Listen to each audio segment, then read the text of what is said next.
how to start a business and get rich? We're going to answer that crazy good question in this video.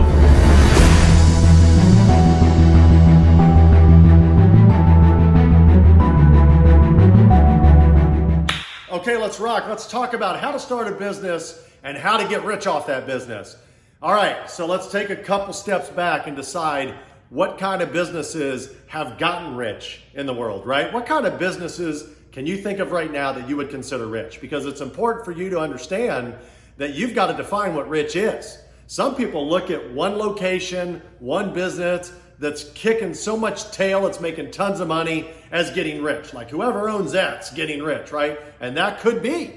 It could be somebody looks and says, man, I've got to have a bunch of chain stores. You know, whoever started Subway or Pizza Hut, that's rich, right? Because they have a corporation, board of directors, and millions and billions of dollars, right? All this crazy money flying through. That could be rich, right?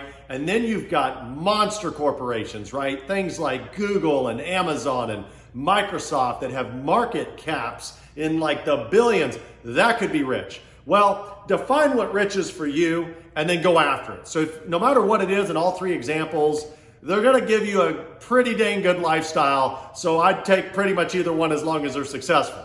How do you get rich? Step one, like I always talk about, find something that you absolutely enjoy. Find your passion, because when you find your passion, you will feel 90+% of the time, 9 out of 10 days, that you're not even working because you love it so much. So you're going to keep working unconsciously because you love it, and you're going to be building this amazing business. But you might say that's not enough. You know, that's just giving me a decent lifestyle. You know, maybe you've got a lawn care business and you're doing most of the labor. You and a couple guys or gals, you know, are doing most of the labor, and that's what's producing. And you're like, I'm not getting rich. I mean, I'm able to go do some things I like. I'm able to go to some sporting events and concerts, and I'm paying my bills, but I'm not rich. How do I get rich? Okay, here's the key. You ready? Delegation. You have to learn the art of delegation. So that means being able to point fingers and tell that person how to do something. You got to teach them, mold them exactly how you want them, teach them how to do things, and then teach them all your systems and processes. So theoretically, they could teach people how to do it. That's how the big corporations do it, right? How does like the CEO of a company that manages, well, not that manages, but has 5 or 10,000 people underneath him or her, how do those CEOs, how do they run a company with thousands of people? It's through delegation, right? So the board of directors might ultimately answer to, say, the CEO, right? You have like the vice president and the person in charge of all the finances, might be the secretary, whatever, all the different titles. Maybe that board of directors and the CEO is on it. They answer to him, so him or her. So that CEO is, in a sense, just having to deal with that group, maybe 10, 12, 15, however many there are. Then each of them have an entire department underneath them. And then they have a department underneath them, and so on. And that's how you get to thousands of employees. But it's done through delegation. It's done through written processes. It's done through structure. That's how you get there. So think big if you want to get rich. If you're talking about getting rich in your business and you're sitting there and you're in your lawn care business and you're pushing the dang mower every single day, you're not doing it right. You're doing all the labor. You could probably pay somebody $20 an hour or less, maybe, who knows, to mow those lawns while you're sitting at your house or your office, and you're basically in charge of basically bringing in the revenue. So you're finding new customers, right? So in a sense, like you're now the salesperson. You're the sales team. Now you realize by being at home or being in an office that you can keep selling jobs and you can bid them out at $50 an hour. I'm just making an example. But it's only costing you $20 an hour for the labor, and then you got, you know, your taxes and your insurance, whatever. But, you know, maybe you're able to make a profit off of every person that you hire of $20 an hour. That's huge. That's a ton of money. So imagine if you could hire 10 people like that. You're making $200 an hour off of everybody, right? How about 100 people? And now you start seeing the math on how people get rich. So let's talk about franchises, because that's where you see a lot of richness, right? You see like McDonald's, right? All these, I said Pizza Hut earlier. You're talking about these big, gigantic corporations. Think about it. They've already established all their systems, all their processes, exactly how they want to do stuff.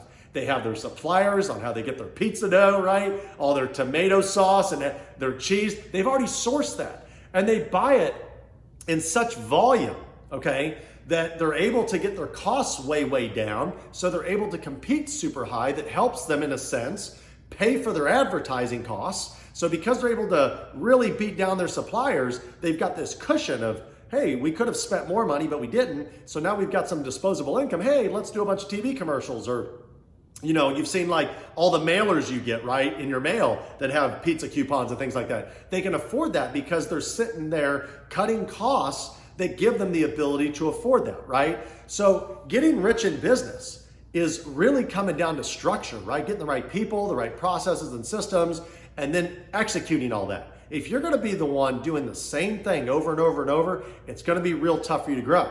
Okay, let's talk about one more thing. One more way to start a business and get rich.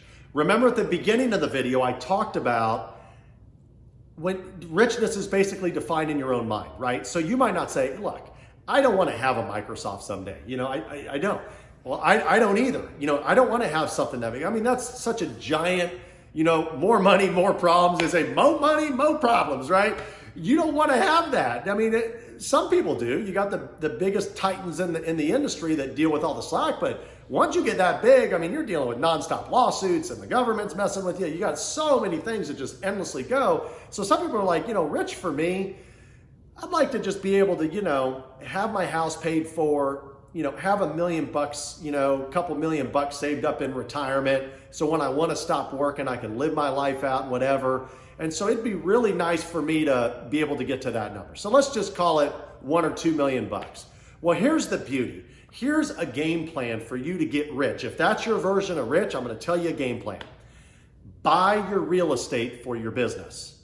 That's the game plan. I'm actually doing that myself. I'm doing that with 2 pieces of commercial property, 2 buildings for 2 of my businesses, and actually 3 of them because 2 of the businesses are in 1 building. Okay, so here's how it works. You basically get to double dip. It's a beautiful thing. The system's set up. If you can afford it, you can do it. So you say, well, how the heck am I going to get the money to buy a building? Okay, the SBA actually has really good programs. They charge you a lot in closing costs, so there's always give and take.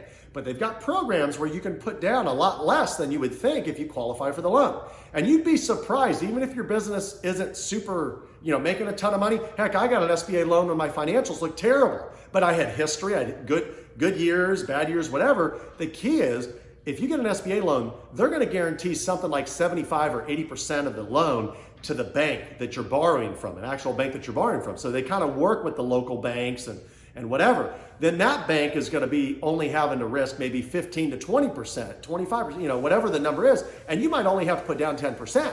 And you might say, well, gosh, dang, you know, 10% is a lot of money. Yeah, it is and it isn't. I mean, if you're smart with your money and you know how to save and put it aside and maybe put it into some investments that are making you 5, 7, 8, 10% interest return, you know, you might be able to afford a business, you know, in 5, 7, 10 years or so. So you kind of pay your dues, you're renting out spaces. And this example obviously is for people that are like going to lease space. If you're working from home, it's hard to buy a building doing that. But we're assuming that you're going to like go to a shopping center, you're going to lease space. So let's just use an example.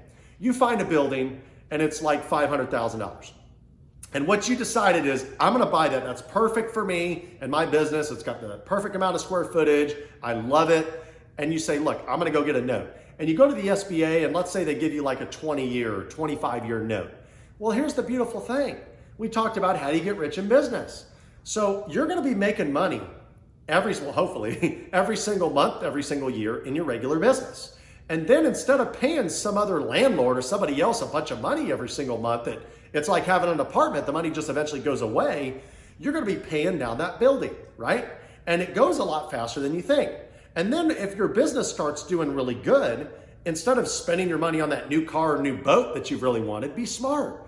Pay down that note faster. So maybe you can pay down that 15, 20, 25-year note. Maybe you can pay it down in 7 or 8 years or less. And then you now have a paid off piece of property for your business for the rest of your life that now when I say double dipping, now you know your business is paying the other one rent. Now you're making income, right, off yourself. So let's say you're paying yourself $5,000 a month in rent. So now you were paying most of it to the bank. Now it's paid off. You get to pocket that. So now you're having an endless stream of income, right? You're having an endless stream of income of $5,000 a month. Your business is making money. Now you got to pay the taxes and the insurance on the property, and that'll cost something, whatever it is, it is. So your taxes, insurance, there's going to be some repairs. Every now and then your roof's going to need repairs or eventually a replacement. Your parking lot's going to need some repairs. You know, little things like that are going to come up, but you're going to build that into everything that you're doing. And the beautiful thing is, you know about real estate is it appreciates over time, right? It goes up, it goes up, it goes up. So you got this paid off piece of property that's probably worth more than the $500,000 when you pay it off than you originally paid for it. And now it's generating you income. So you're making income off your business, income off the property, your property's going up, and eventually we're talking about retiring, right? We're talking about retiring. So then someday, when you're tired of actually working that business, you love it, but you just say, hey, look, I want to be done with it. You sell it to somebody for a fair price. They buy it because you've built all these customers, and some people like to buy existing businesses. So somebody's going to pay you a bunch of money. So now you have that, right? Now you own the building, and now that new buyer of your old business is going to pay you rent for the rest of your life. So there you go, right? You got rich. You got a paid off building out of it. You got income coming in, right? You got income coming in every single month from your building, and you got a big pile of money from selling your business. It's a beautiful thing.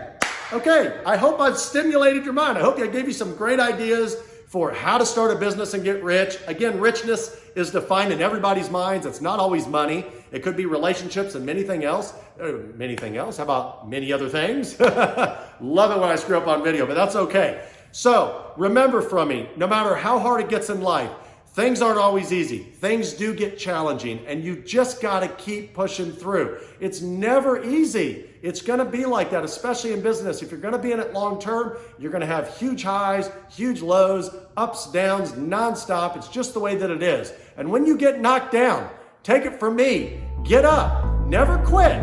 So push hard,